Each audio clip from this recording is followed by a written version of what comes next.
Hello everyone and welcome to Swiftybase. In this video I will walk you through different part of our no-code builder, showing how easy to manage your project, create API, function, database, and finally pushing your change to your production branch. So if you go to the project tab, can see we only have one project, and in the info tab we can see the basic info of the project, environment, and endpoint.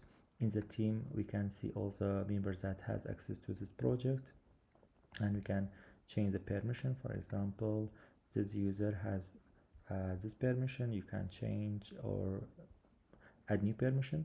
And if you go to the machine tab, the machine shows all the instances that your application in different region. For example, this is a development environment. We only have one instance, and we recommend to only have one instance while you in development. But for the production branch, you can scale however you want. For example, if you want to scale, just go and increase this, or you can change to other regions, and finally you apply here. You can also update the machine or run machine manually. If you go to the script, you can see all the script variables that will be available as a environment variable when your application starts.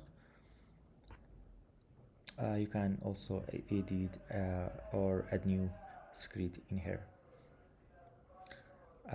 If you go to the API, in the API it will show all the API by group. The group is a way to organize your API endpoint, so you can easily manage your API endpoint.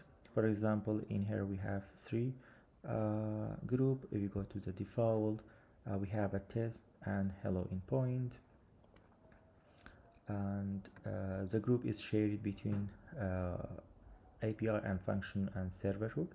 For example, if we go to the function, we can see the same group, but the default only have one function. The function is a way to reuse common logic inside your API endpoint that can be called from any endpoint, or make function for API middleware, or for functions that whenever called it in the server hook. For example, in this function we have a setup dependency that will be called when application start, when we configure in the server hook. If we go into the server hook, we need a special group that need to register our hook. The group name is server hook, and inside here, for example, we can show in here we have a group, we have a hook called setup dependency, and this will be called on when the server is running, initiated. This will call this function. You can add many functions as you want.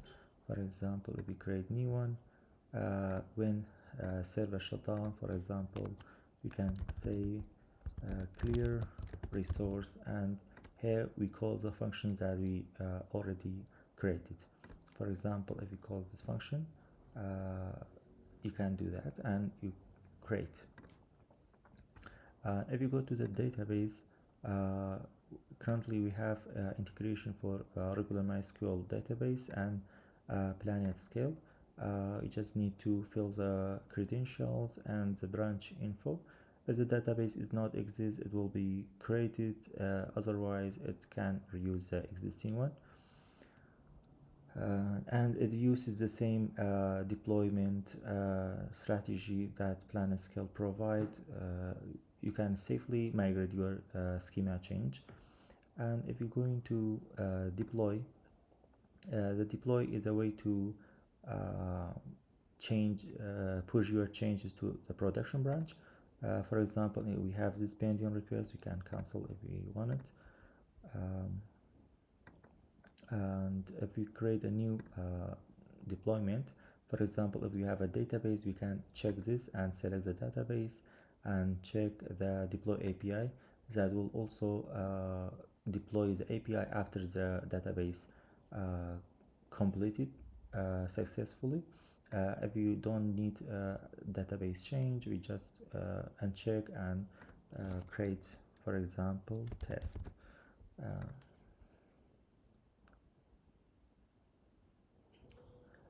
In here we generate your change. For example, we have API change function and hook change. If you have database, we also have a section for database. For example, we check the API change.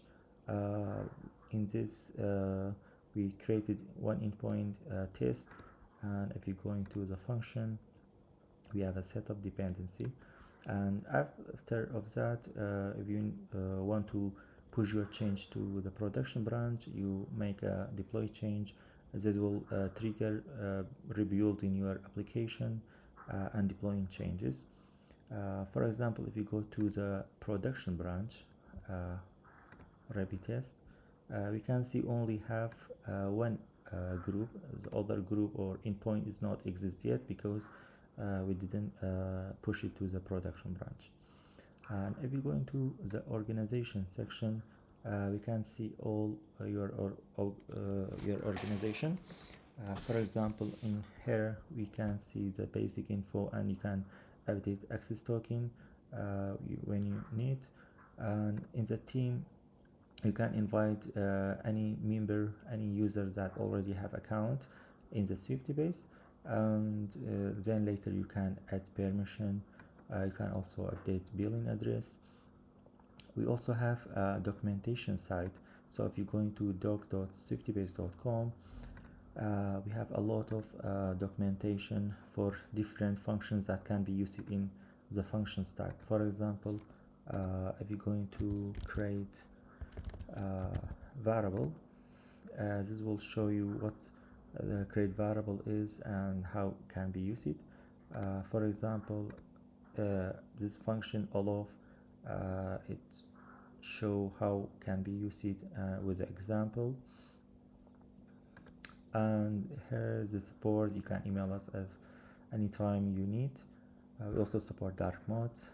So in the next video I will show you in detail how to create API and adding middleware to your API and this kinds of stuff. So I see you in the next video. Thank you.